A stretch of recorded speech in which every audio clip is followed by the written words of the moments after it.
మా గవర్నమెంట్ ఉండగా GO number 55 రిక్రూట్మెంట్స్కు సంబంధించి జీవో 55 అని ఉండేది. కానీ మీరు వచ్చిన తర్వాత జీవో నంబర్ 29 అని తెచ్చారు. ఇది రిక్రూట్మెంట్ ఎట్లా చేయాలి అనే విషయంలో ఒక మార్పు తెచ్చారు.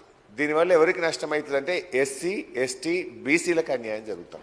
ఎందుకు జరుగుతూ ఉంది? గతంలో ఏముండే అంటే ఒక 100 ఉద్యోగాలు ఉంటే 50 ఫస్ట్ మెరిట్ లిస్ట్ పక్కకు పెడతాం. ఆ 50 పోయిన తర్వాత మిగతా 50లో ఎస్సీలకు 16%, ఎస్టీలకు 11%, బీసీలకు 25% ఆ పద్ధతిలో చేశాం. కానీ మీరు ఆ జీవో మార్చి జీవో నంబర్ 29 తేవడం వల్ల జరిగిన నష్టం ఏంటంటే మొదటి 50లో సపోజ్ ఒక 10 మంది ఎస్సీలు వచ్చింది అనుకోండి, ఆ 10 పెట్టి 6 తీసుకుంటున్నారు కింద.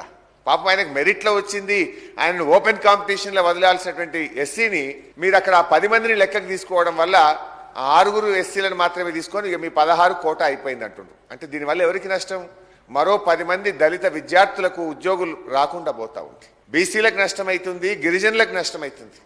బట్ బట్టి గారితో నా రిక్వెస్ట్ ఏంటంటే మీకు సోషల్ కన్సర్న్ ఉంది కనుక ఈ జీవో వల్ల దళిత గిరిజన బలహీన వర్గాల విద్యార్థులకు నష్టం జరుగుతుంది కనుక ఇది గ్రూప్ 2, గ్రూప్ 1, గ్రూప్ 3 ఈ ఉద్యోగాల్లో ఈ తప్పుడు జీవో మీరు మార్చారు. మీ ప్రభుత్వం వచ్చిన తర్వాత దీన్ని రివ్యూ చేయండి. అవసరమైతే మీరు మీటింగ్ పెట్టండి. I will come to your meeting hall. మీరు ఏ టైంకు ఎప్పుడు ఎక్కడికి పిలిస్తే అక్కడికి వస్తా, అన్ని వివరాలతో వచ్చి మీకు ఎక్స్ప్లెయిన్ చేస్తా. Let us help the SC, ST, BC students in getting the employment.